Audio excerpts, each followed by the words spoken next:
So, what is going wrong in Buffalo? Are the Cowboys really the top team in the NFC East? And who are the biggest fantasy busts so far this year? Well, we're going to try to answer those questions and many more as we get you ready for week 11 of fantasy football and week 11 of the NFL. It's the middle of November and things are getting hotter and hotter. So stick around right now for Fantasy Football Fever, which starts right now.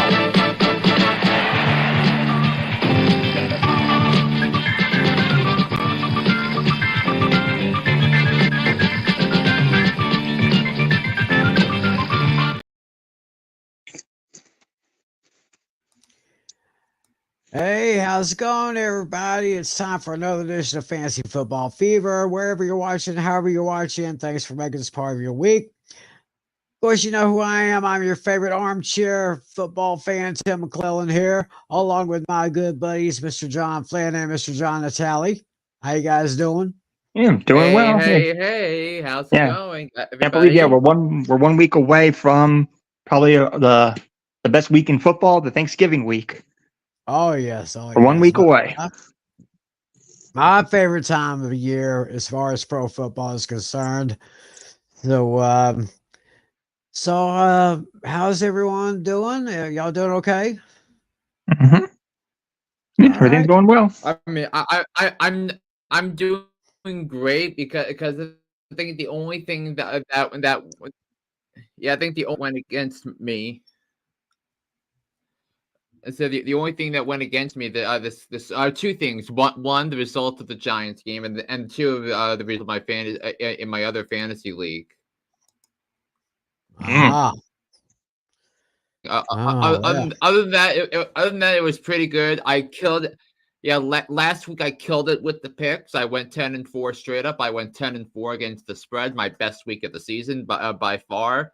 Yeah, with the picks. So I'm ready to roll. All righty then. Well, of course, as always, we get started by recapping our fantasy league action from week 10, beginning with Alex Putnam taking another defeat, this time to Adam Oliver. Final score 161.26 to 152.74. Dak Prescott was scored big once again, 45.86 points. Joe Mixon, just a little less than what he was projected, but still a nice total there. 14 points from the Cowboys defense. And he got 18.3 points from Garrett Wilson. Oh, big time for Tyler Lockett, 23.2. Speaking and going to the bench, Roquan Smith had 21, and all the others, not too much there. Over on the Pizzle's side, he decided to start CJ Stroud, had 21.4, almost broke even there. Jameer Gibbs was good for him, 26.2 fantasy points.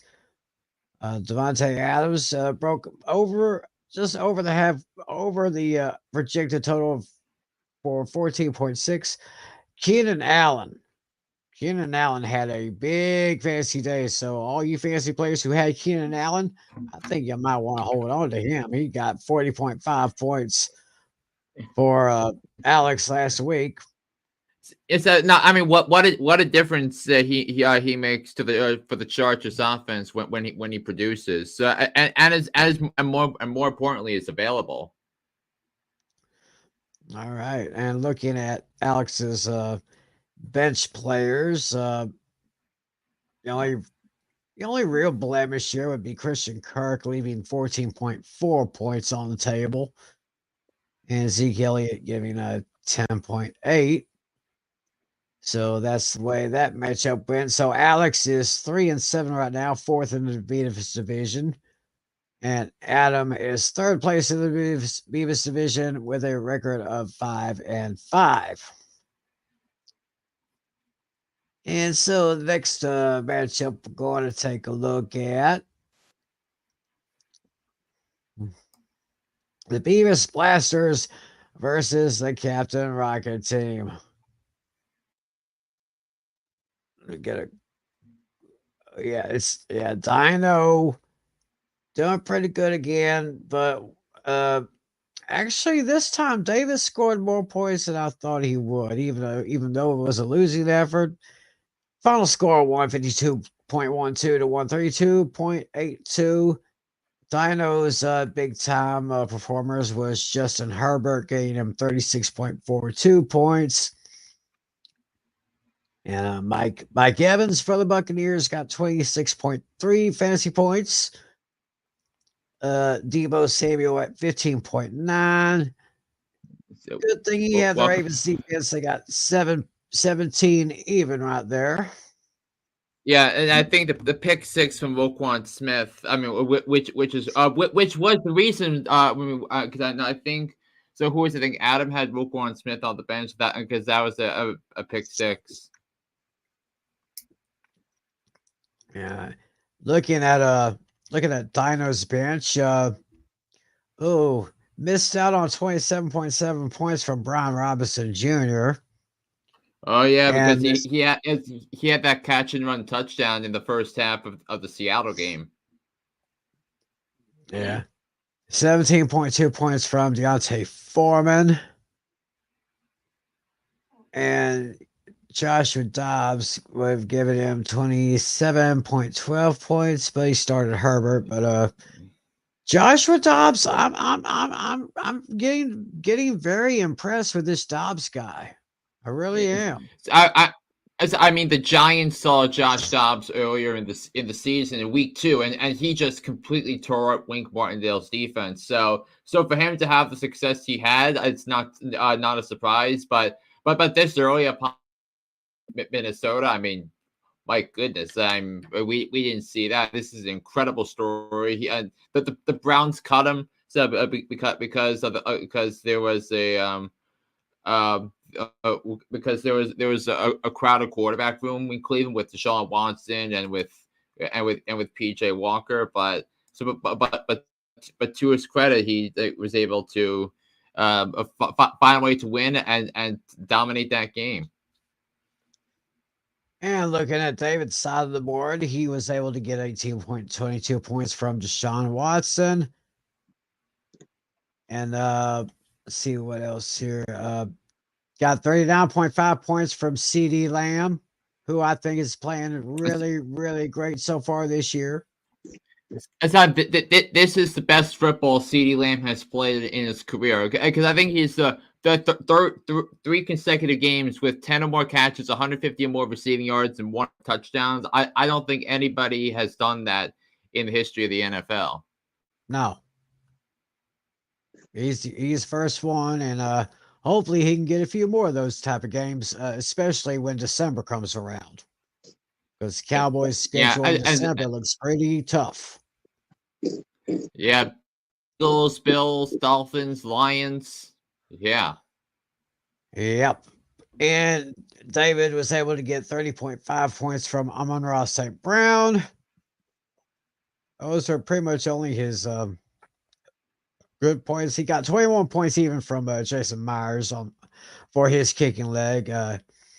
Meanwhile, on his bench, 10.5 points left on the table by Breece Hall, as well as 18.5 points from Alvin Kamara. And not much more to say right there. So Dino, third in the Butthead division at 5-5. David is fifth in the Beavis division at 3-7. Taking a look now at our next lineup here. Oh yes, we're going to Mr. Flynn's matchup with our good friend Andrew St. Clair. And Flynn got 136.58 to 118.18 for Andrew. Sam Howell, he is I say if I could describe Sam Howell, it'd be like a quiet success. I mean, he's not the flashiest quarterback in the league. He doesn't get mentioned too well, but he's kind of quietly making strides. Yeah, and I had to pick. I had to pick up Sam Howell as replacement for because I had both Trevor Lawrence and Zach Wilson on the bye last week. It's because I thought he had a couple of favorable matchups, and I've stuck with him once I get this back up, I'll tell you why I was correcting this, because I had Trevor Lawrence and Russell Wilson both on my bench, and Russell Wilson was good, and Trevor Lawrence was maybe the worst quarterback in all fantasy football yesterday. He only scored like 2 points. Oh, yeah.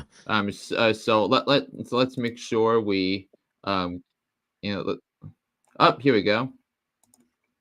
Yes. So. And what about James Cook?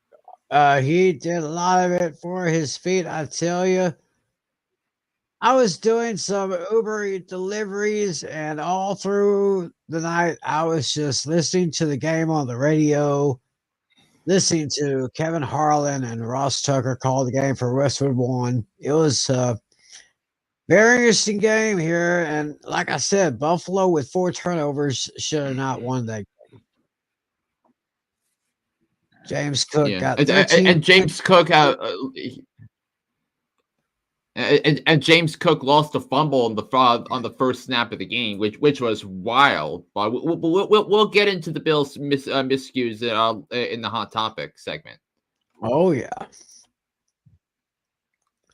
Look at this guy. Got 18 points off the Browns defense special teams.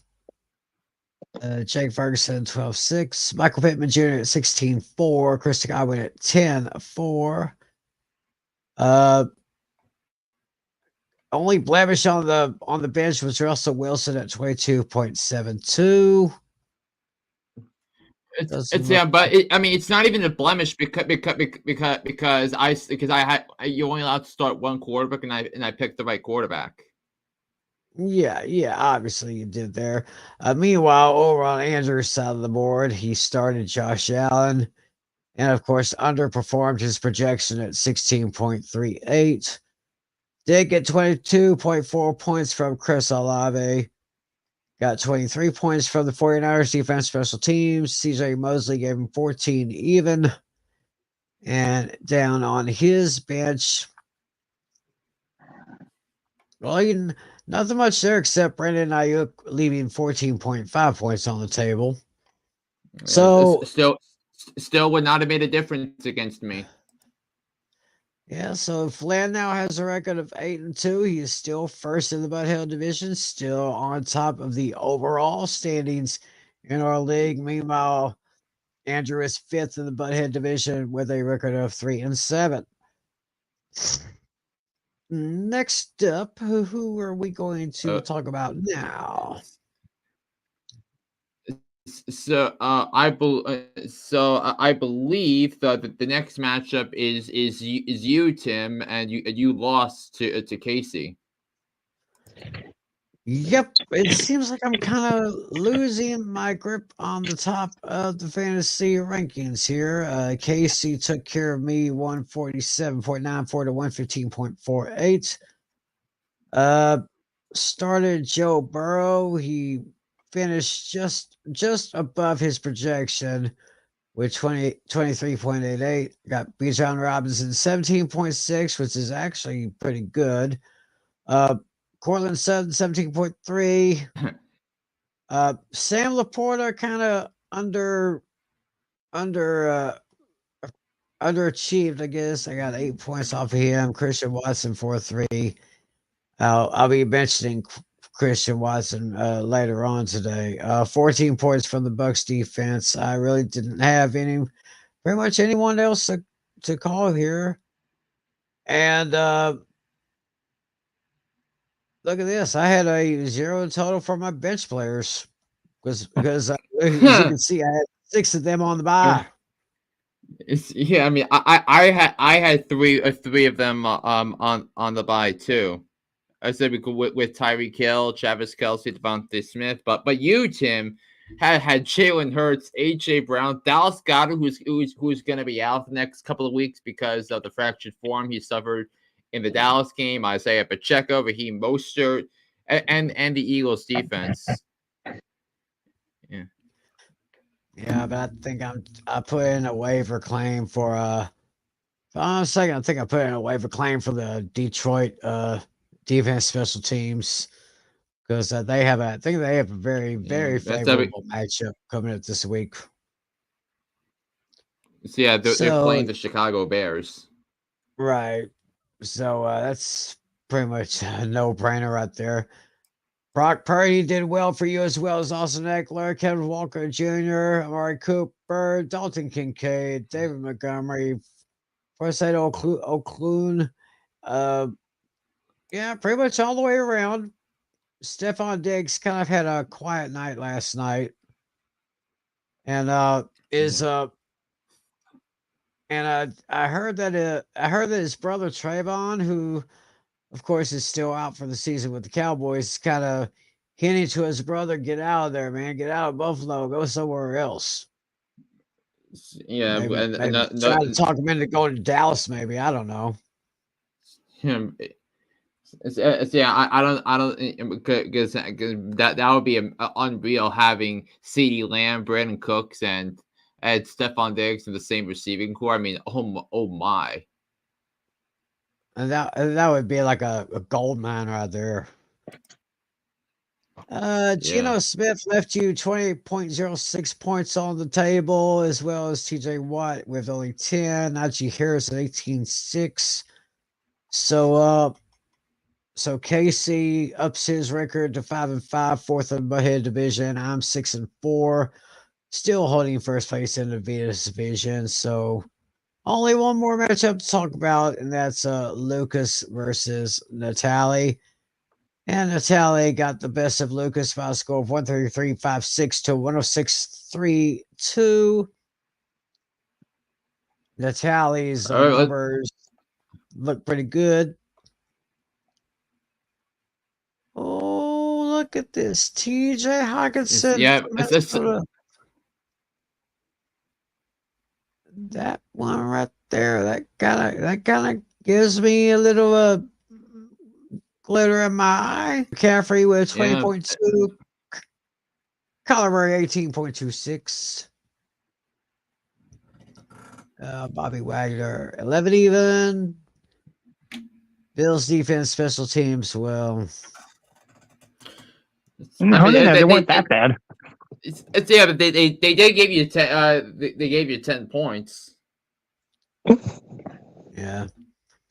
Let's see. George Kittle had 20.6 points on the bench. But yeah, I did make a trade with Dino on him. Player from the same team. We did a team swap basically. Yeah, I saw that. I acquired Deebo Samuel. I think about time you gave up on DeAndre Hopkins, Tally. Well, I started him. I guess how many points did he give you? Yeah. Well, it didn't matter. I mean, I was right on benching Ridley. I made that the correct decision there.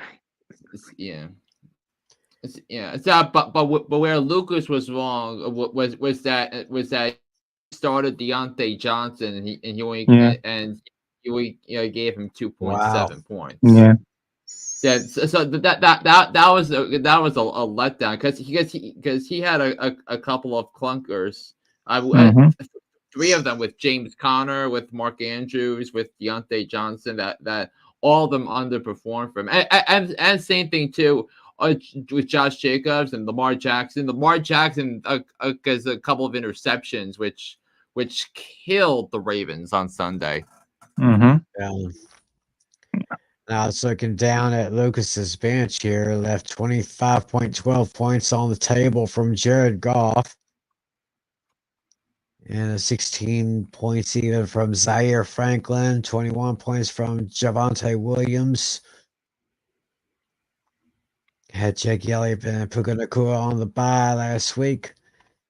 So that puts the tally second place in the Buckhead division at 7-3. And Lucas goes to 5-5, second place in the Venus division.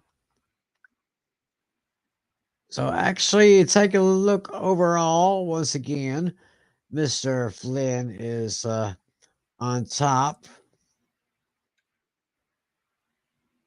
followed by yours truly, the Natale. Then you got Lucas, Dino, Adam, Casey, Andrew, Alex, and David. So let's say if the playoffs were Yeah. to begin this week, of course, it would be Flynn and myself with the bye weeks. He would be number 1 seed. I'd be the number 2 seed. Number 3 seed would be Natale. Number 4 would be Lucas. 5 would be Dino, and 6 would be Adam. Meanwhile, Casey would be 7th, Andrew at 8, Alex at 9, and David at 10. So Yeah, that's and says I now have a 100% chance, according to this, to make the playoffs. Yeah, you clinched. There's a little graphic there that shows you did. Yeah, 100% chance, and then that looks like you will clinch a playoff spot if you if you win this week. Mm-hmm. Yeah. So why don't we actually? So speaking of the tally's chances to clinch a playoff spot, if I can get your matchup is not ready to be shown, but we will start by matchup, Tim, with Adam for week 11. all righty. I'm just kind of following along right here with you. We'll start with Adam. It's the Battle of the Texas Citizens. Adam from San Antonio, of course, me from Longview. Right now, I'm projected at 128.9. He's at 115.2. I decided to get Ricky Mostert. Most of the guys pretty much I had on the bench, I'm putting them back in the lineup right now. I'm still kind of torn by either Sam Laporta or Dallas Goddard. Of course, the Eagles are against the Chiefs this weekend. You know what? Yeah. I think I Bobby, I made a good you choice. You got to start Laporta because Goddard's hurt. Mm-hmm. Yeah, Goddard's going to be hurt, so I'm going to leave him on the bench there. So I got AJ Brown back in there, Jalen Hurts back in there. So I'm feeling okay with my lineup. Looking over to Adam. Looks like we just got 2 teams on the bye, or 2 players that are on bye. Stevenson and Hill. Take some Hill for the Saints, so he's got a couple of he's got Mahomes, he's got Harrison Butker, Jacoby Byers, Team Hunt. So yeah, we'll just see how it is. I'm kind of hoping I could get back in the win column on this one. Yeah, because right now you are 6-4. Yep. Next matchup here. Where are we? Where are we going here? Oh yes. The Battle of the Horsemen. It's Alex against Lucas. And right now, Lucas has the advantage 143.3 to 131.0. Looks like Lucas is going to start Lamar Jackson. And, Josh Jacobs here, Jamar Chase with doing okay. Averaging 20.2 fantasy points a game. I don't think there's really anything to sneeze at. He's got Deontay Johnson. Let's see. Oh, CJ Stroud. That could be a good pickup for Putnam right there to start him. Pollard. I'm kind of losing faith in Pollard a bit. I mean, it seems like last couple of weeks or last couple of years, I think he's been averaging like 5 to 6 yards a carry. Now it seems like he's only like maybe 3 or 4. But I digress. Got Jameer Gibbs, Devontae Adams, Keenan Allen as looks like a favorable matchup against Green Bay. Dalton Schultz, yeah, I would start him against Arizona. Let's see how. Okay, well he's got Younghoe Koo on the bye, so he's gonna have to see if he's got a kicker on. No, he doesn't have a kicker on the bench. He'll have to go to the waiver wire. Hopefully, he can get a good one for that. So that's how that matchup pans out. And where are we going? Where are we going next? Let's Yeah, we are going with Dino and Natale, who just pulled off a trade. Mm-hmm. It's gonna be interesting. Yeah, we did a player swap from the same team. George Kittle for Deebo Samuel. Yeah. Who initially he initially offered me Adam Thielen. Yeah. I was not taking Adam Thielen. Let's see.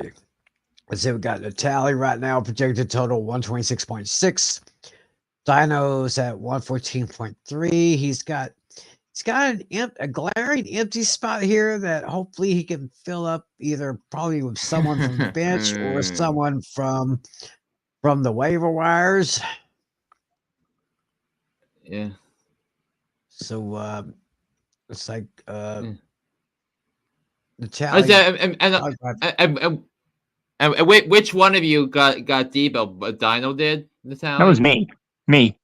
So you got Debo, and he's going to get Kittle. Yeah, I'm right, fine with it. I've had Kittle on my bench mostly, so I'm okay with it. I'll just have to get another tight end later when Hockenson gets his bye. Yeah, so that means Dino will put Kittle in his lineup. Yeah, either him or Njoku, one or the other. Yeah, but Njoku's got a tough matchup because of going up against Pittsburgh. Mm-hmm. Yeah, that won't quite be a walk in the park for them. Yes, but I think both of you will need to make adjustments when it comes to Jeff Nick. Yeah. For you, Natale, when it comes to a tight end for you. Yeah. Yep. I don't have to worry about it until week 13. That's when Hockenson has his bye. Take a look at this matchup. KC versus Flynn. Flynn rejected at 144.1. KC at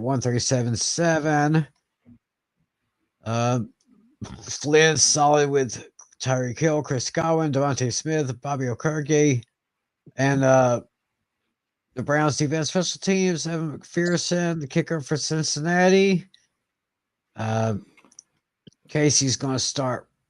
Right now, he's got Brock Purdy, Austin Eckler, and Kevin Walker III on their starting roster. He's got Loco for Jacksonville. Very good there. Looking at the bench here. T. Higgins. How'd you hear Sir Cole commit? Let's see here. Average here projected. I would say if I was gonna probably start one of this, that's 12. Was it 15-1 for DeAndre Swift?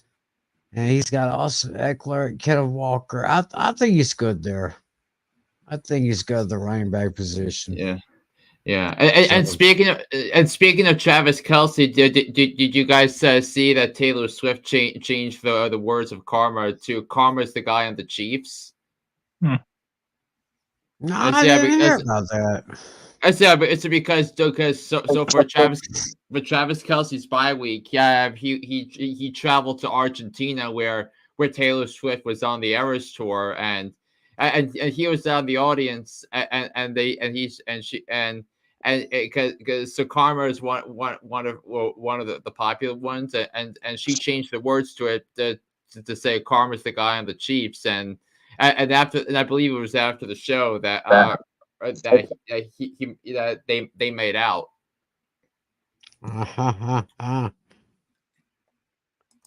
So it looks like this love story is gonna get a little bit better here. We'll just have to see what happens there. And so we got we're gonna have David against Andrew. David at 132.1, Andrew at 107, even. Oh, look at that! Other than defensive player, David's got a full lineup.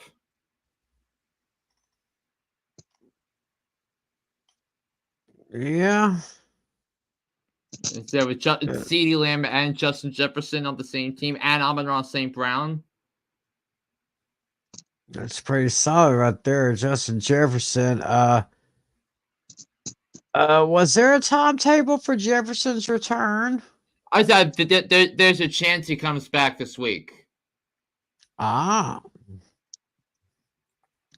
That would be nice. That would be nice because Justin Jefferson, like I said, the top wide receiver, if not the top wide receiver, one of the best in the league right there. He'll be getting back into the action here. And if he does play, it's going to be Justin Jefferson against Patrick Surtain on Sunday night with the wide receiver versus cornerback matchup, which is going to be pretty good. Sounds like a very, very delicious matchup right there indeed. Yep. So those are his projections. Of course, it depends on if he looks at his team and sees he needs to make a change there. But I know Andrew's gonna have to make a couple of changes. Oh yeah, he will definitely have to make a couple of changes. He's got 2 players. Well, he's got an empty spot, 1 player on the bye. So Kyle Pitts on the bye. Does he have another tight end? No, he does not. He'll have to get on the waiver wire in order to do that. Yep. So I guess that's how our matchups go this week. So and including this week, how many more before we start the playoffs? So 11, 12. They start week 15. So 11, 12, 13, 14. 4. So 4 more including weeks. this week, there's 4 more. Mm-hmm. 4 more weeks. So and we're kind of getting ready for the playoffs. Yeah, and nobody's been eliminated yet. But I think this matchup between David and Andrew will determine who gets eliminated first. Could be. I'm going to be watching that one. And Blues with that one's going to miss out on playoffs. Don't talk about it. Playoffs. You kidding me? Playoffs. I swear that never gets old. Mm-hmm. Yes. So that's basically our fantasy matchups for this week. Hopefully you people out there will be making some adjustments for your fantasy leagues. Yeah, we might want to remind everybody the buys this week are the Colts, the Falcons, the Saints, and the Patriots. So what does that mean? Chris Olave, Taysom Hill, Jonathan Taylor, Ramondre Stevenson, Michael Pittman Jr. Mm-hmm. So yep. All those people are not going to do you any good this week. Yeah, that is most definitely a useful fact. Yep. I Okay. have to go the waiver wire myself. I have Matt Gay on a bye. Yep. So with that So being said, it's time to get into some deep stories here in the NFL. Of course, we call them hot topics. So yeah, and so I think the first one that we're going to take care of is because so now it's week 10. That means everybody in the NFL has played. Every team in the NFL has played at least 9 games. Everyone is past the midway points of their season. So what I proposed to Tim and Natale in our group chat the other night was to share who we thought were our most disappointing players in fantasy football. Natale said you had a couple. Tim said you had a couple, and I have a few myself. So who's going to speak first on this one then? Yeah, I have 6 guys on my list, so I'll start. So I'll make a discussion, and you guys can chime in whenever you want on these. I think 2 disappointing quarterbacks. And now I can speak for one of them because he's been a little disappointing.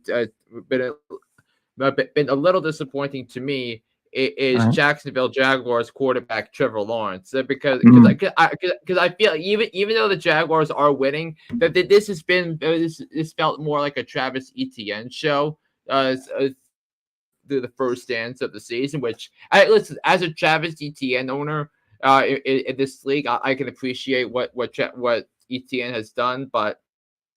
So, but Trevor Lawrence, who I thought was going to be a top 10 fantasy quarterback this year, has been anything but, and he only scored 3.1 points in the loss to San Francisco in fantasy, and in our league the most he scored in 1 week is only 21.7 points.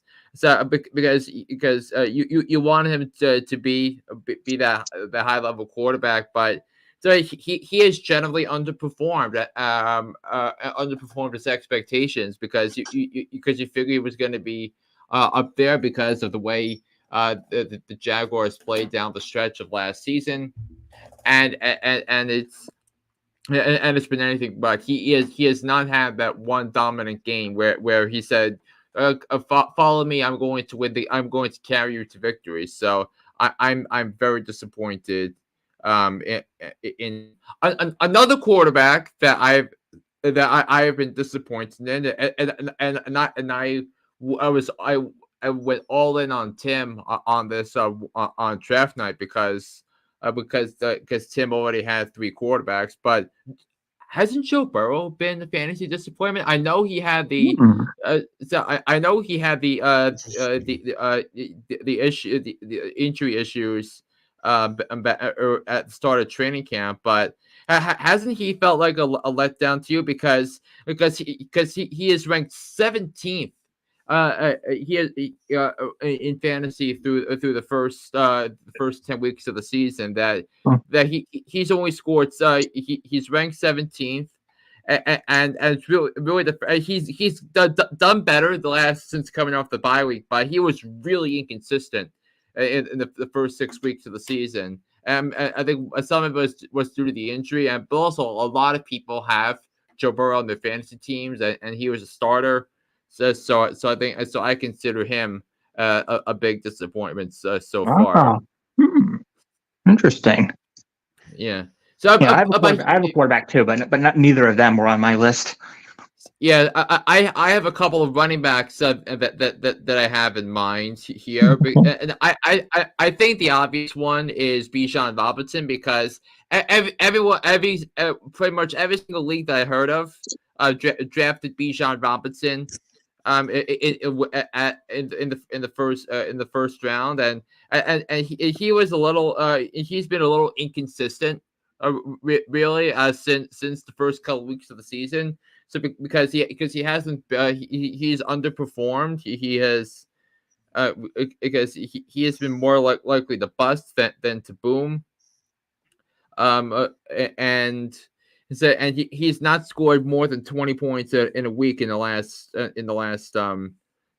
last 8 weeks. But the most he scored in his last 5 games was this past week, where he had 17.6 points because they finally decided to give him the ball, 22 carries for 95 yards and a touchdown. And the other fantasy disappointment at running back on my list is Najee Harris of the Pittsburgh Steelers, and good one. Yeah, not Najee Harris is ranked 29th in fantasy, and he has and his season high for points in the game of fantasy points was this past week against the Packers at 18.6 points. So he's not had a 20-point fantasy week so far this season. Yeah, his backup has been better, Jaylen Warren. Jaylen Warren is ranked 28th among fantasy running backs. So I think Najee Harris fantasy owners, after seeing the amount of workload that the Steelers gave him over the first couple of weeks, has been a little disappointing. What's also been disappointing, in my view, because it was a big topic of conversation last week when we did the sit-ins last week, and Devontae Adams of the Raiders has been a disappointment as well, because he was supposed to be a top 4 or 5 wide receiver, and so far other than one game, where the Pittsburgh game where he had 13 catches for 172 yards and 2 touchdowns. So where else has he shown up? Because in 4 of his last 6 games, he's been healthy, and in 4 of his last 6 games he scored fewer than 10 points. Wow. Yeah. So it's been very disappointing on them, and then. Going back to the Atlanta Falcons, the biggest disappointment at the tight has been for the tight end position, and that's Kyle Pitts. Yeah, he was on my list. Yep, that was on mine too. Yes, he is tight end 17 overall in the season, and he's only had 2 games this season where he scored more than 10 points. I remember. Twice. Yeah, I remember this was the guy that Jerry Jones was so high on a couple years ago. Glad we passed up on him. That was. And now you got Jake Ferguson and Luke Schoonmaker with the Cowboys. Yeah, Ferguson's really making a name for himself in the last couple of years. Schoonmaker, he's a rookie. He make mistakes, but as long as he gets some good training, a little tutelage, and a little mentorship there, he'll be all right. So we're pretty good there. Yeah. So those have been some of my disappointments. So now, Natale, you had some in mind. So yeah, I only had 3. One of them you already mentioned, Kyle Pitts. I do have one quarterback who's been a little shaky. I mean, it's his first year, so I don't want to be too harsh. He's only had, I think, 1 game where he's had over 20 fantasy points. That's Bryce Young of the Carolina Panthers. He's been off to a bit of a rough start. I mean, can't really blame it on him too much, because he doesn't have much of an offense to work with.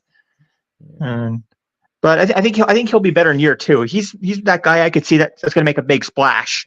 That's going to. Yeah, but don't forget the Panthers don't have their first round pick next year, and it might be number 1. So they might give the Bears the rights to draft Caleb Williams at their expense. Yeah. So. But then again, they could get Marvin Harrison too, possibly, if they want to go that wide receiver market, or try to keep him away from the Giants. They might do that. Or Drake May. So right. And then my other disappointment actually comes from the wide receiver position. This was the guy that I projected was going to be the comeback player of the year, but certainly not happening. He's been a big disappointment. Calvin Ridley. He had a very hot start the first game, but then since then he's come back down to earth. After that hot start, he's only had 1 touchdown since. He only has 2 on the year.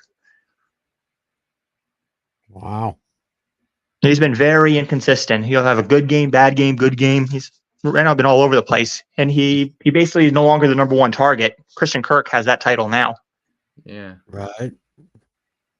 So I got one. I guess this one's pretty obvious. I don't know, maybe. I'm thinking one way. I'm thinking over for my quarterback here, Mac Jones from the Patriots. Yeah, I was considering him. That's a good one. Yeah. If I just had a good look at his fantasy numbers here. Got Mac Jones. Mm-hmm. Then I got 2 running backs. I got Miles Sanders from the Panthers. Mm-hmm. And I got mm-hmm. And I got Zeke Elliott from the Patriots. Yeah, Miles Sanders, I think, was the first running back I drafted because I had drafted Hill and Kelsey, and I also and Devontae Smith, I think, as well. And then so the first running back I drafted was Miles Sanders, but he was so bad that not only is he no longer a bench option, I dropped him. Mm-hmm. Yeah. So it's been bad. And I'm going to make it unanimous at the tight end position, Kyle Pitts. Mm-hmm.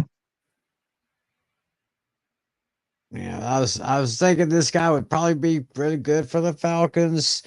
I was thinking maybe it was a mistake for the Cowboys to pass him up in the draft a couple of years ago, but like I said, we got Jake Ferguson, we got Schoonmaker. I think we still have I think Hendershot's out for the season.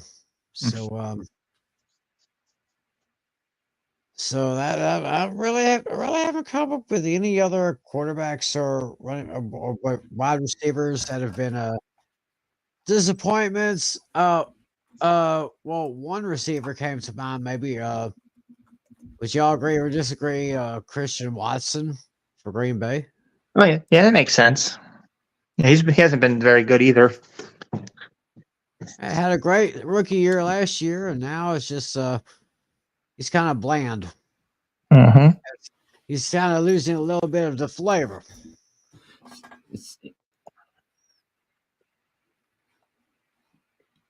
Oh, I guess. Yeah, I mean, it's because yeah, and I think isn't it amazing what happens when you go from Aaron Rodgers to Jordan Love? Mm-hmm. I knew the moment the Packers drafted Jordan Love, I knew that the beginning of the end was near for that bad. Yeah. I just recently got rid of him too.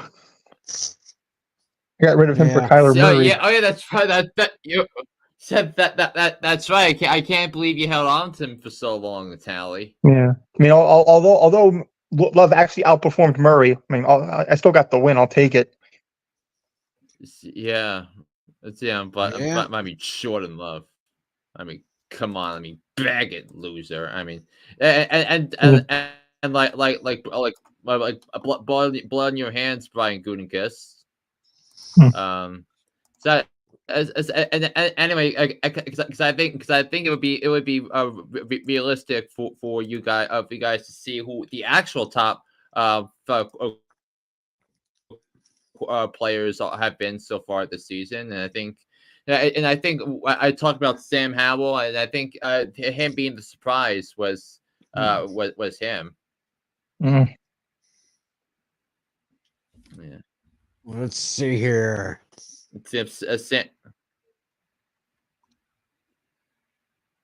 What are we looking at? We're looking at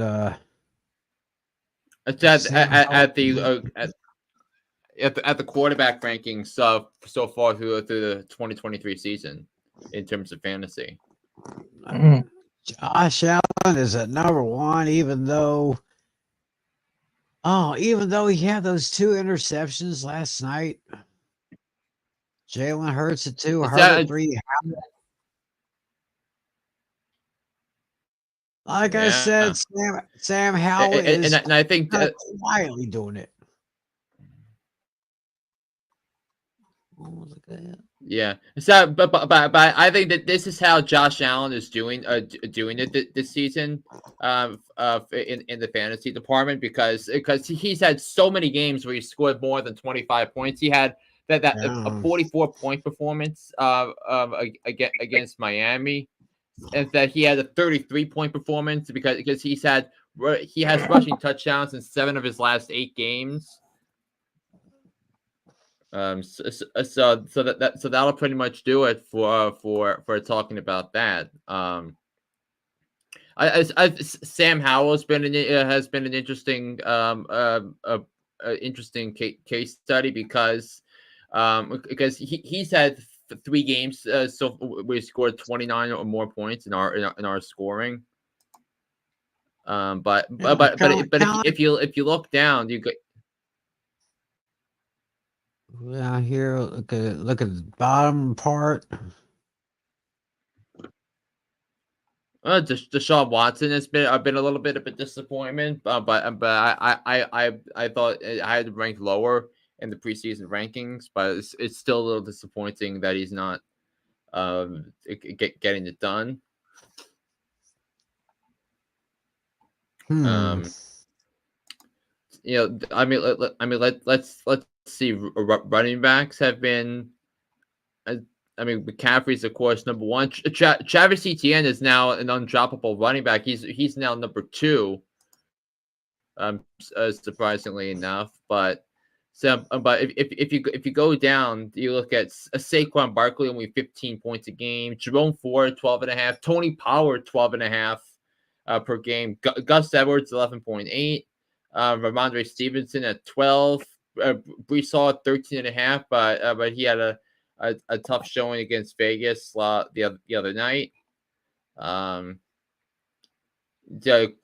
Hunt, AJ Dillon is averaging only 7 points a game so far this season. Yeah, It's and just crazy when the way this game works, you know.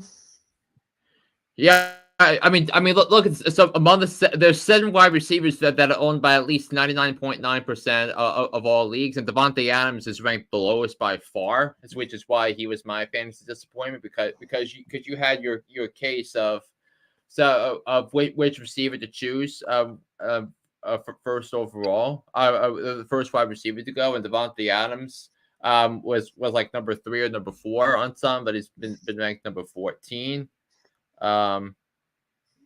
It's DK Metcalf has been a little bit disappointing too. He's averaging less than 13 points a game.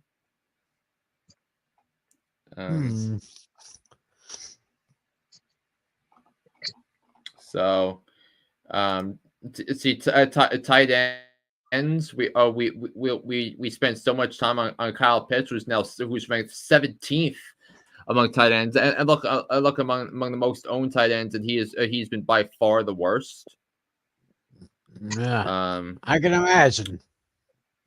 Yeah, so you can look those up.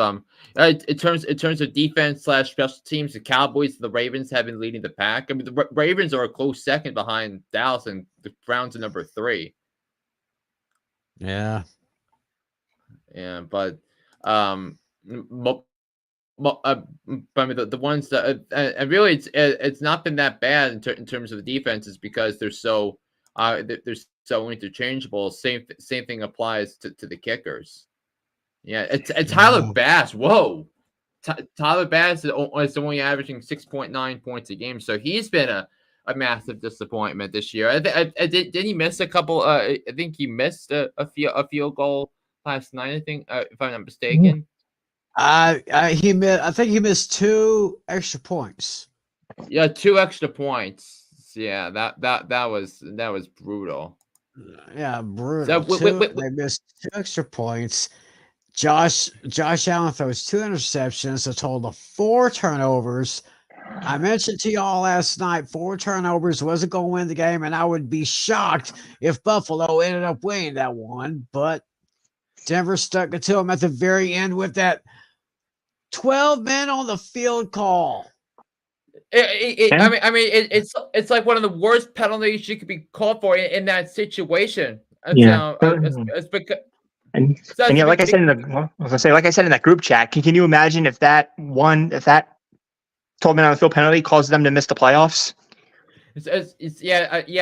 Like we were talking about when Garrett Wilson fumbled for the Jets in that matchup between when you won because of that fumble. Mm-hmm.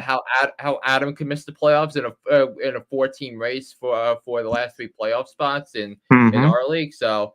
It would be karma. Wow.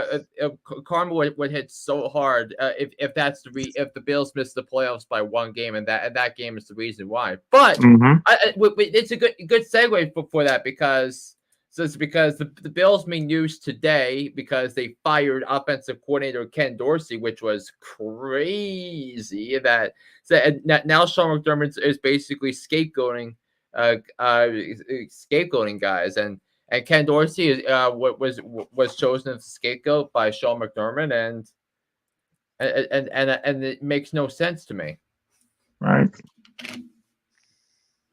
Well.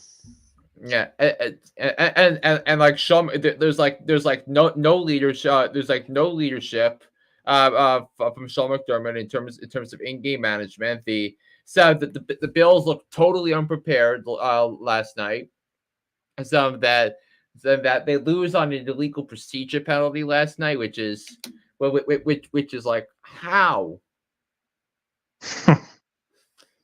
So very disappointing performance by the Bills. And now, when you look at the old standings, by the way, the Bills at 5-5 would be out of the playoffs if the season ended today. Yes. Yeah. Yeah. I think they've been on the outside looking in, I think, for 2 to 3 weeks now. Yeah, and Cincinnati would be out too if the season ended today. So I put them as Super Bowl champs. Ugh. The Texans would be in if the season ended today. By the way, I told you guys not to sleep on the Texans this year, and also I told you guys not to sleep on the Cleveland Browns this year. Now, I knew they were going to be good, but them overcoming a 14-point deficit to beat the Ravens. I mean, my goodness.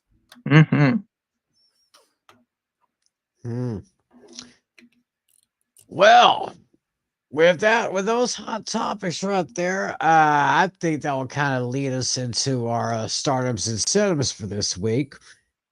All right, sure thing.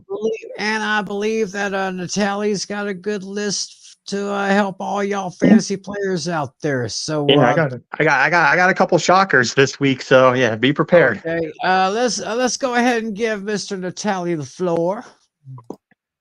All right. Yeah, this first my first quarterback starter. This one is going to be a very interesting one, and he just got promoted to a new team a couple weeks back, and he's made an excellent impression. So with that being said, my starter of the week is going to be Josh Dobbs of the Vikings. Yeah, I mean, he's going to have a nice test on Sunday Night Football, and it's going to be against the Denver Broncos, who haven't been that impressive. Their defense has stepped up a little bit, as well as their offense. But yeah, I'm riding the hot hand. Give me Josh Dobbs here.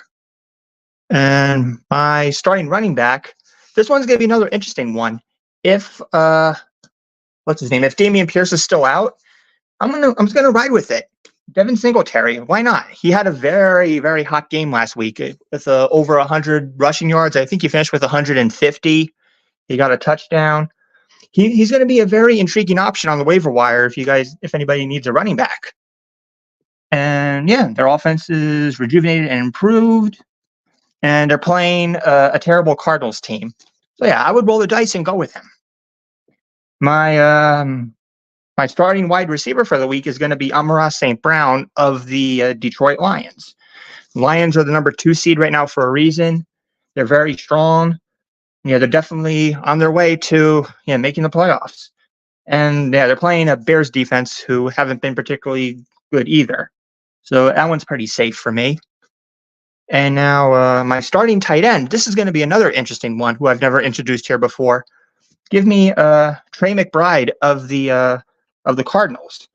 Yeah, as long as Zach Ertz is out, he's going to remain a solid option. He could easily be Kyler Murray's number 2 target, just behind. I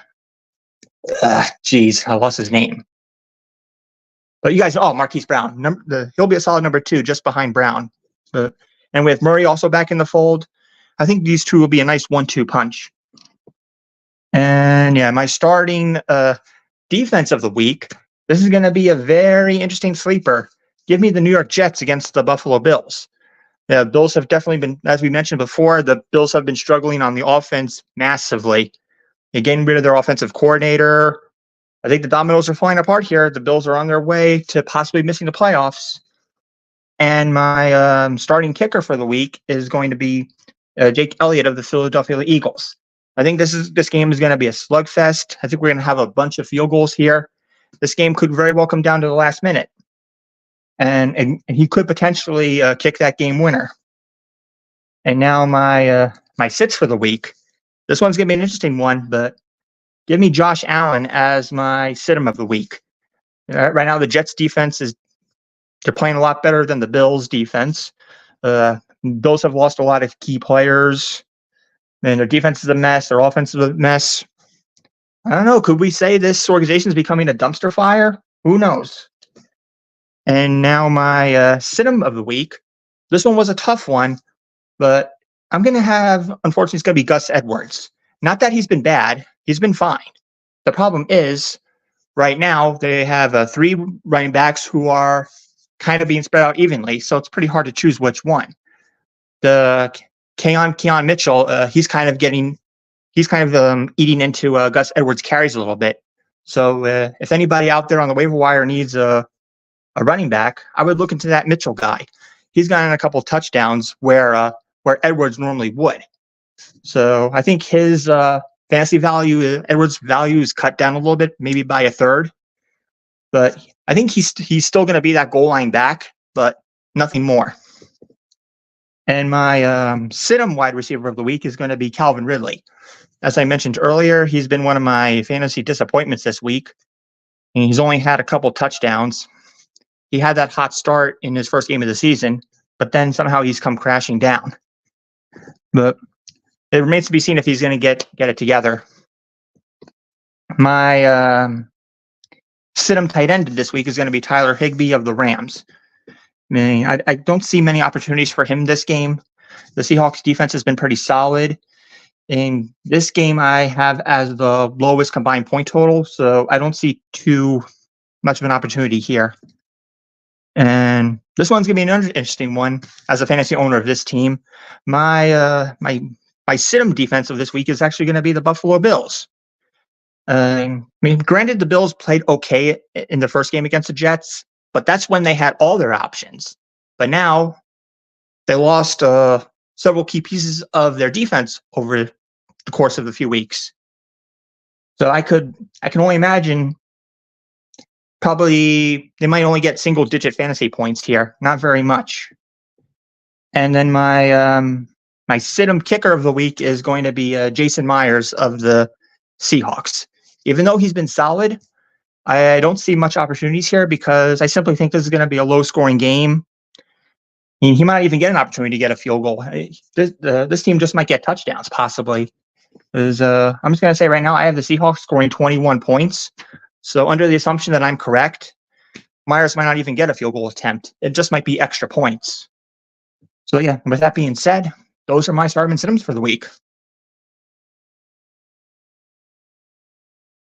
Yes. Yeah, I'm sorry. I disagree with you. You want the Bills defense to be to sit this week? Mm-hmm. I have no choice but to start them because they're on my team. But the Bills is a mess because I'm comparing the results of the first game to right now. When in the Bills' first game against the Jets, they were fine because they had all their weapons, but now they don't. Who is the Jets quarterback, Natale? It's I mean, Zach Wilson. I mean, you think Zach Wilson is going to tear apart that Bills defense?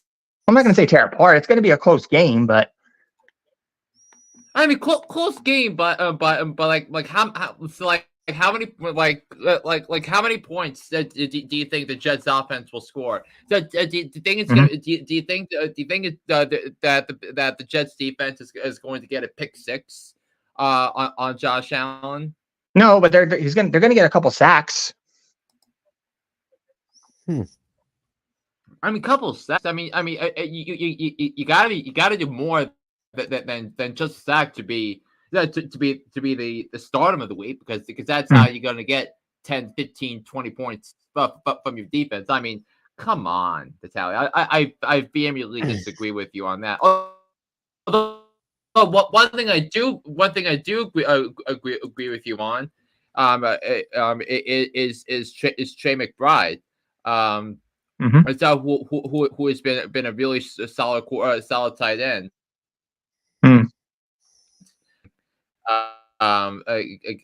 Getting his due. Yeah, like my biggest one was the Josh Dobbs one. I bet nobody saw that one coming. I mean, Josh Dobbs against the Broncos. Yeah.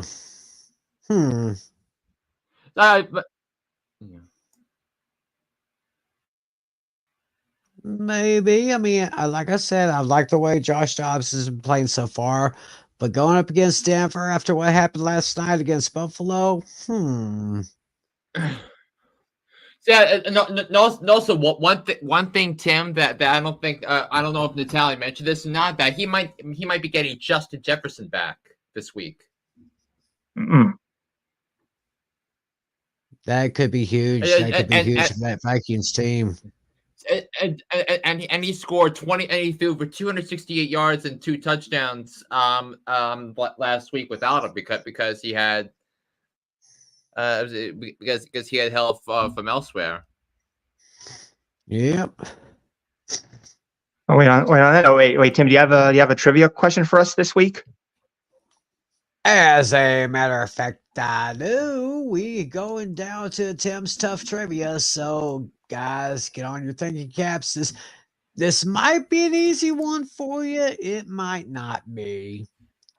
And I kind of want to expand on the subject of this trivia question a little bit. Okay, guys, we all pretty much know that CJ Stroud is having a sensational year with the Texans. He is thrown for 2,626 yards, 15 touchdowns, and only 2 interceptions all year long. He's 10th in quarterback rating with 63.3 out of 100. A lot of people say he's a shoe-in for AFC Offensive Rookie of the Year. And there's a lot of people who are saying that he could even be league MVP. Now, here's the question. In the history of the league, only one rookie won league MVP. I'm going to embarrass myself with this. All you gotta do is just tell me who he is. That's all. Okay, saying who won MVP in his debut, basically. It's that the only rookie to win league MVP, and wow, I'm going to embarrass myself. There's only been one in history. I mean, I have an idea, but yeah, that probably has to be. It has to be a running back, probably.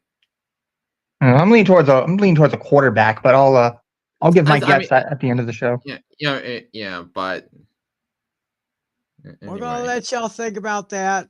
In the meantime, we of course want to give some love to our good friends. Don't forget about them on Wednesday nights, 10 p.m., 9 p.m. Central. Hit the promo. Ready to hang with some fellas who know football? Let's ride. LC Muscles 28. I think they're the most overrated defense in the league. Steel Sermon. We did not trail for a single second. Tiny Tim. McCarthy is a bonehead. A Pizzle 90. I'm going with my boys, opens up, baby. Get ready for the Four Horsemen of Pick'ems. Every Wednesday night at 10 p.m. Eastern, 9 p.m. Central on YouTube.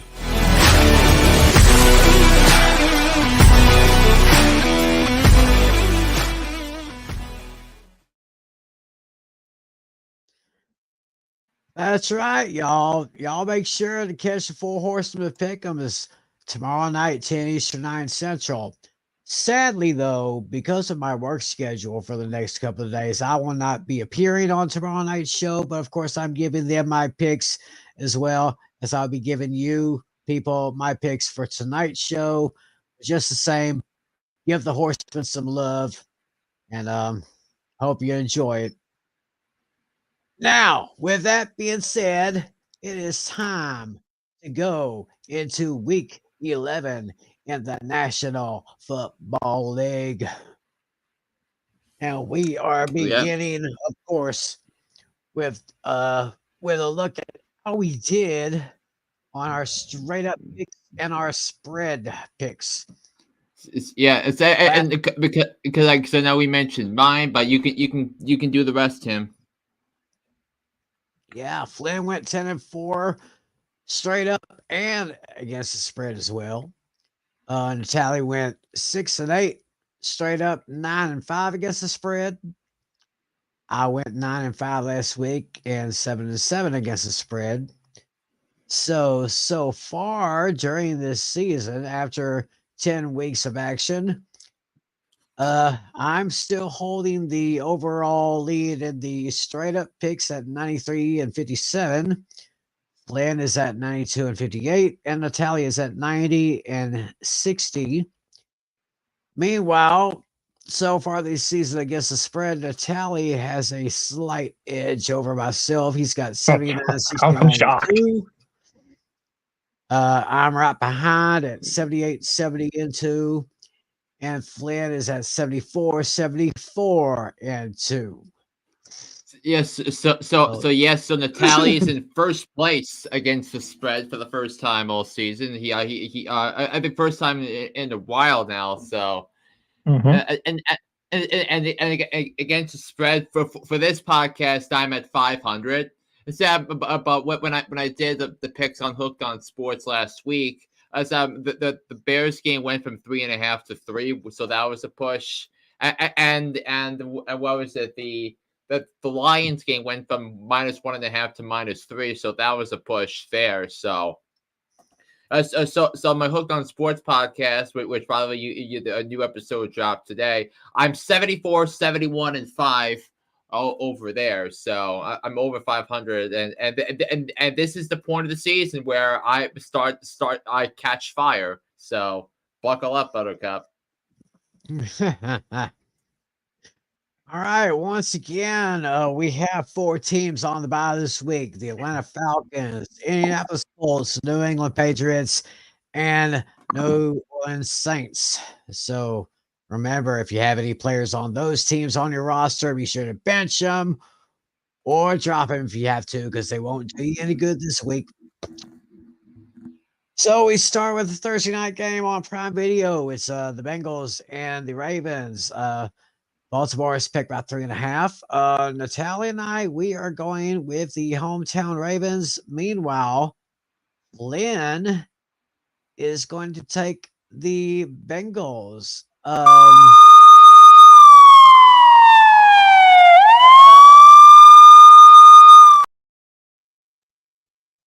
That's my upset special of the week. I was kind of hinting. I was thinking, Flynn, is that your upset special? Well, yes, I guess that's it. Yes, it is. But I think this one was a tricky one. But first of all, I thought being objective, I thought this was the toughest game of the week to pick. So because I think it's the fact that both teams are coming off a heartbreaking loss at home where they lose on a field goal as time expired. So that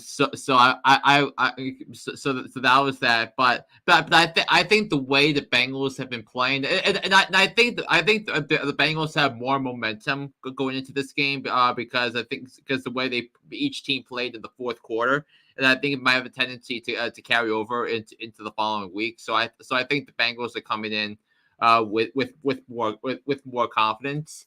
And I also we also all said at the start of the season that the two teams would split the season series. The Baltimore won the first matchup in Cincinnati, and then that I think I see it Bengals winning on the road. So once again, Natale and I are going with the Bengals, while Flynn has his upset special for the Bengals over the Ravens. We are all in agreement with the Cowboys over the Panthers. Cowboys this is my 10.5. lock of the week. And I noticed that each of us has got the Cowboys scoring at least 30 points, and the Panthers scoring. Well, I got the highest one for the Panthers at 17. Natale says 16. Flynn says 13. So this is going to be another cakewalk. In fact, I'm starting to think that the next couple of games after this one may be cakewalks, because they'll have Carolina this Sunday, and they got the Commanders on Thanksgiving. Then they got the Seahawks the Thursday after. So who knows what could happen there.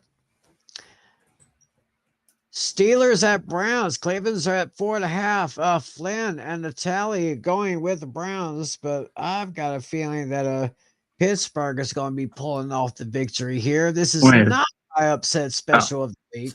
But we'll still count it as an upset special because of the spread.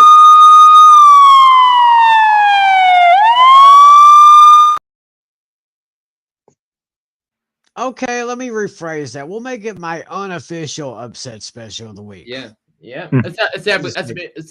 Because our definition, if we pick someone that's 3.5 point dogs or greater to win, that's considered an upset to me and to us. Exactly. And of course, Flynn and Natale have Cleveland both winning and covering. Yeah, and I actually thought that was Cleveland -4 was one of the easiest picks of the week, to be honest with you. Interesting. Because I think people forget that the Steelers needed 4 turnovers needed 4 takeaways to Cleveland's 0 in that Monday night game, and they only won by 4 points, and they were outgained by 153 yards in that one. It was a game the Steelers won, but I think this is about the Browns, the Browns, the defense in this one, and it's a really bad matchup for the Steelers offense. So it's because they have the Titans and they have the Packers, but now it's a much different style of fight that they're going to need, and they needed a lot of things to go wrong for that to happen. Interesting there. Bears at Lions. Lions are at 9.5. We are all in agreement. Actually, Flynn has the Bears actually covering. Yeah, I mean, it's a 9.5 point spread, and it's a division game. The Lions are gonna win, but I mean the Bears are gonna show some sort of franchise pride, and they had 3 extra days to get ready for this. Absolutely. We have the Chargers at the Packers. Chargers picked by 3. We're all in agreement with the Chargers, and I actually got this as Packers covering the spread. Very close game here, so I guess as a former governor Arnold once said, "Go Chargers, go." Cardinals at Texans. Houston's at 4.5 favorites. We're all in agreement there.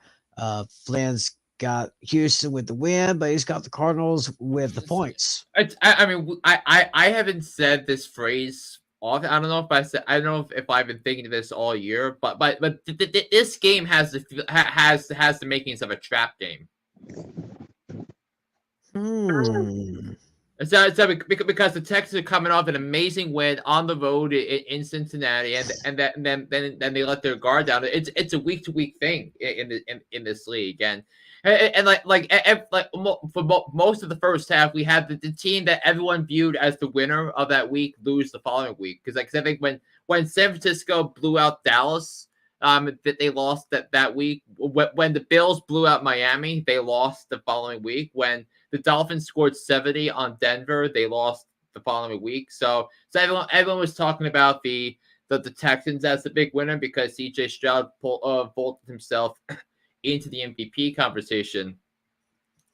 And now I think they're going to win by a narrow margin. I mean, if Clayton Tune was the quarterback, we'd be having a lot of different conversation. But with Kyler Murray back, I think the Cardinals can put up some points.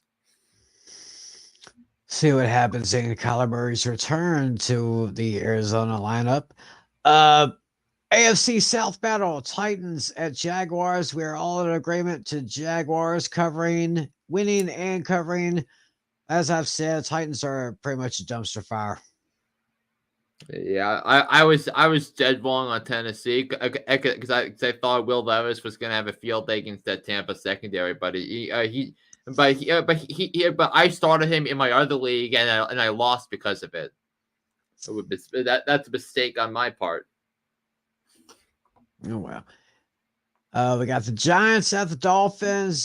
Dolphins are picked by 11.5. We're all in agreement for the Dolphins to win. Actually, Natale has the Raiders covering the spread here. Oh, I must have misread it because I thought it said 10.5 for the rate for Miami. Yeah. I misread that. So I do want to make a change. I want to give the Dolphins one more point. I must have misread it. So I now have them covering. I have the Miami winning and covering. All right, so I will make a change to that, and that will be reflected in the standing. Got it. When I go through everything. But, okay, yeah, I must have misread it. I thought it said 10.5 for Miami, so I must have misread. Yeah, and it's against the Raiders. I mean, the Raiders have the gift of the schedule the last 2 weeks. Yeah, so there'll be editor's note. I now have the Dolphins covering too. Okay, so that means instead of 8 games where we disagree with the spreads, it's 7 games now. Yes, which is still a pretty remarkable amount. Mm-hmm. And while we're still at that, I have that's the 45-24 is the largest margin of victory. That's your walk of the week. Yep. Very interesting there. We have an NFC East showdown. The Giants at the Commanders. Commanders are picked by 9.5. We are all in agreement for the Commanders. Flynn has the Giants actually getting the cover on this one. Yeah. Interesting. We always have Washington's numbers, so naturally, Titanic Ron is going to find a way to make this interesting. Well, yeah, but will they able to do it with Tommy DeVito though? It's yeah, but it's not. We're not facing Dallas. We're facing Washington. So. And by the way, I've got Washington as my lock of the week.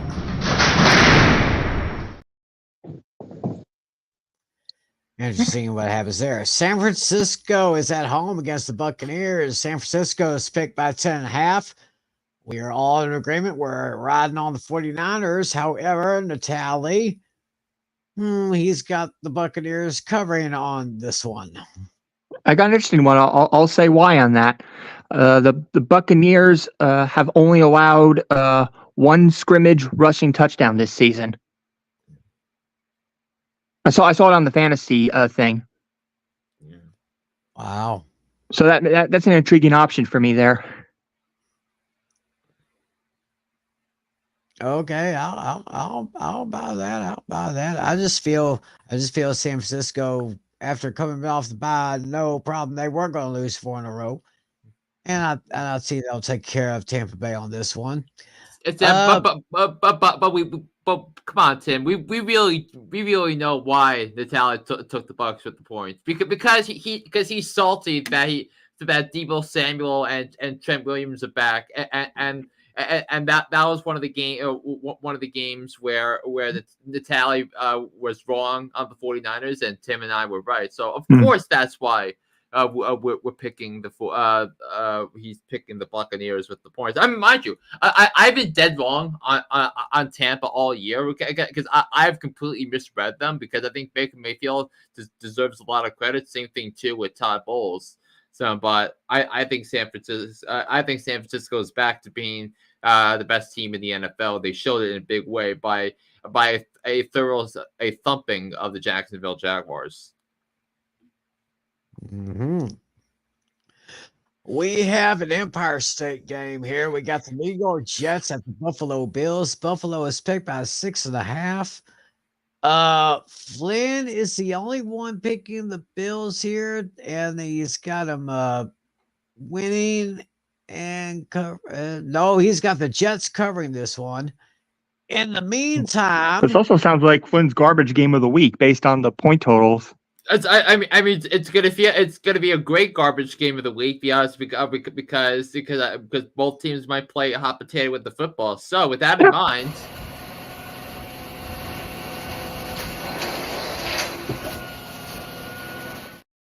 And while we're at it, that is my upset special of the week.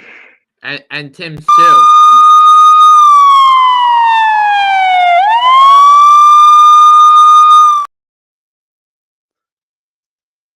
We always say no one circles the wagons like the Buffalo Bills, but here lately it seems like the wagons are being circled against them. It's falling off.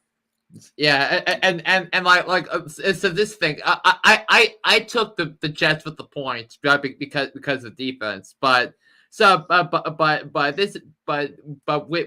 it comes to the Jets winning against this Buffalo Bills defense, when the Jets quarterback is Zach Wilson, I say cannot play with him, cannot win with him, cannot coach with him, can't do it. That makes sense. Yeah, I mean, it's Zach Wilson who he threw a fourth quarter interception while I played that clip. Oh, and I mean, but you knew because I was listening to the game because it was on my walk to the train station from work. But I mean, you knew that he was going to throw a fourth quarter interception because that's just who he is. Now, in a related story, though, Aaron Rodgers might be back in the middle of December. Now the question is, can the Jets actually win games? Oh my gosh, when Aaron Rodgers comes back in December, I swear Mike Greenberg is going to go ape shit. I don't know if any of y'all watch that show Get Up on ESPN every morning. I mean, he's got a framed jersey of Aaron Rodgers, New York Jets jersey, framed up on one of the walls. He just swears by him. He said it was going to be the greatest thing to ever happen to the New York Jets since Joe Willie Namath. Yeah. And then what happened? Yeah. Anywho, let's go to SoFi Stadium where the Rams are going to be playing host to the Seattle Seahawks. Seahawks are actually picked by 1. My thing was, like one of my fellow horsemen always says, if it's 1 point or less, it's pretty much a pick 'em. And if it's a pick 'em, you go with the home team. I got the Rams 23-20. So that's not actually an upset special. Natale is going with the Seahawks, and Flynn is also going with the Rams as well. That was a coin flip. That was the toughest one for me. Yeah, but I think it's McVay coming off a bye, and it's also a division game too. And the first time the two teams met, the Rams won without Cooper Kupp, and they dominated that game. See what happens there.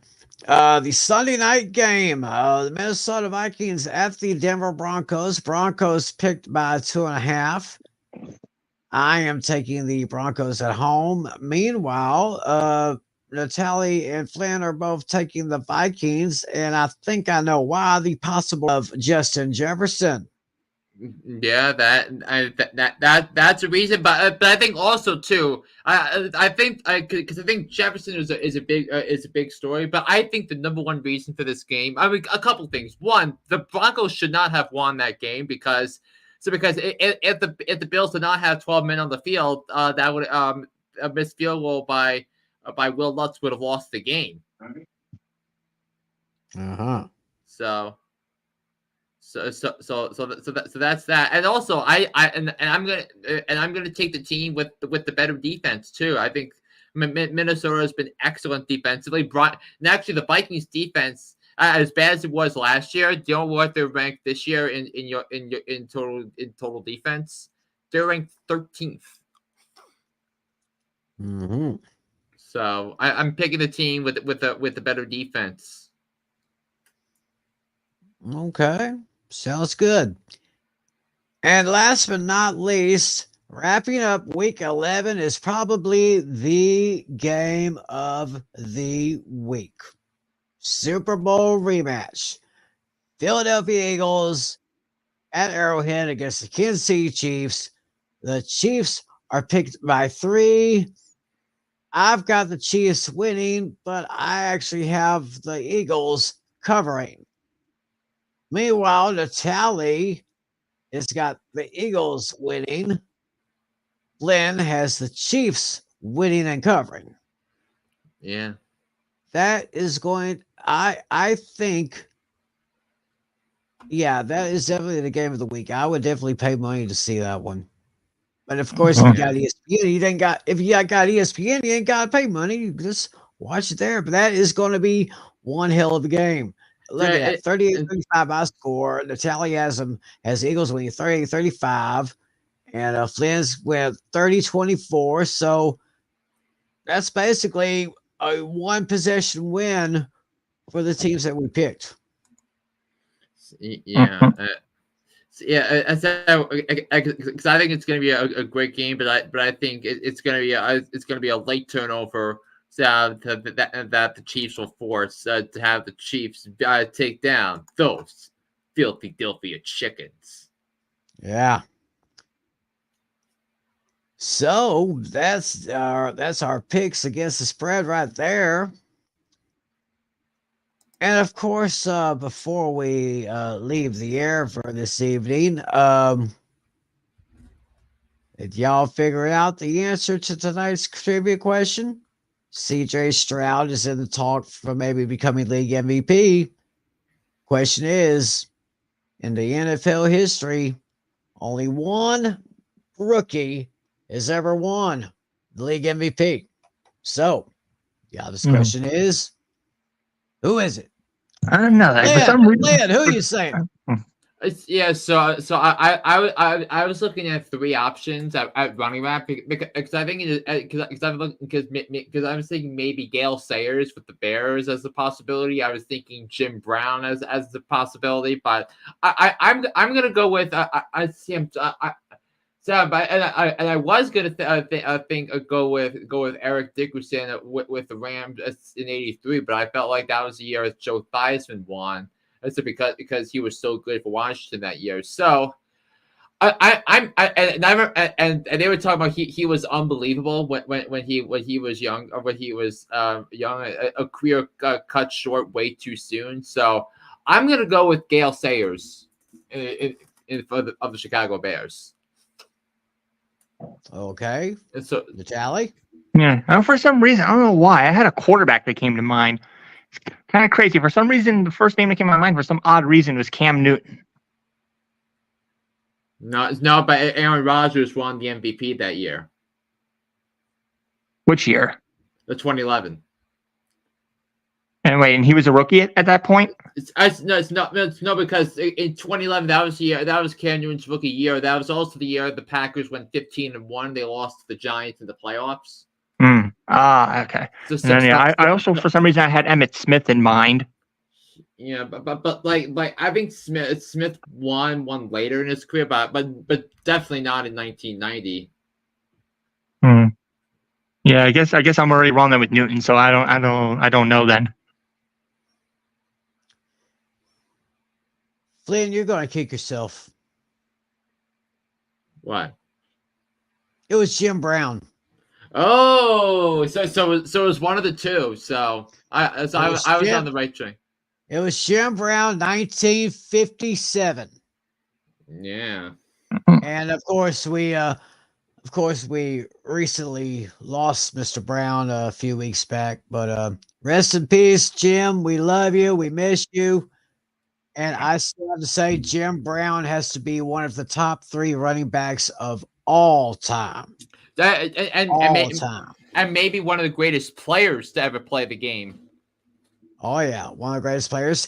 And he wasn't that bad of an actor either. Yeah. Remember his performance in the movie The Running Man? I can't recall if I've seen it. If I haven't, probably been a long time. Yeah, he portrayed the role of Fireball. This Fireball, the Running Man. Never mind. I got my movies mixed up. I was thinking of that movie with Bubba Smith. Oh. Yeah, I'm talking about the Arnold Schwarzenegger movie, The Running Man. Okay. Yeah. And I remember seeing Jim Brown in an episode of the old TV show Knight Rider. Nice. That one, so there's your answer, y'all. It was Jim Brown. Jim Brown, the only rookie to win league MVP back in 1957. So, Flynn, if you would have stuck with Jim Brown, I would have given you a big old bro hug. But I gotta give you, yeah. No. Nothing to write home about. Oh well. But at least you gave the old college try, though. Well, anyway, another show has come and gone for Fantasy Football Fever. I think I still have a few adjustments I got to make on some of my other leagues. Y'all make your adjustments here. Don't forget to listen to Hooked on Sports with Mr. Flynn over here. Don't forget about that. And don't forget about the Horseman. 4 Horsemen show tomorrow night, 10 Eastern, 9 Central on the A Pizzle 90 channel. Like I said, I will not be present because I've got 2 big days of work. Tomorrow, we're getting things set up. And then Thursday, Christmas kickoff. And I've got a lot of trees that I've got to help put up. We got to bring back that character, Tim the Tree Man. Tim the Tree Man. That's right. Tim the Tree Man is back. Back and better than ever, like Mike Greenberg would say. Yeah. So, maybe you'll get another interview from the news, possibly. Who knows? They might want to talk to me again. Hey, I won't mind. So that's going to be happening. So, any parting words?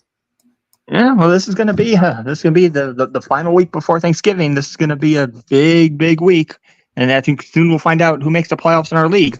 If there'll be more names joining. Flynn?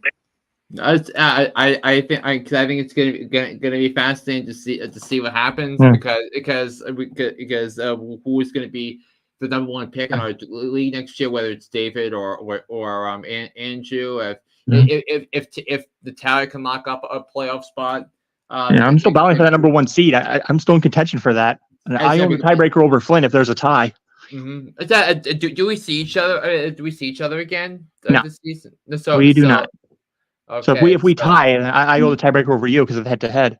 I know. Yeah, that was just bad luck for you. Yeah, that week. I mean, what was this? So who went off for you 2 weeks ago? That was Adam. Yeah, Adam's the only one who destroyed me. I'm talking about the week 8 game where you blew me out. Mm-hmm.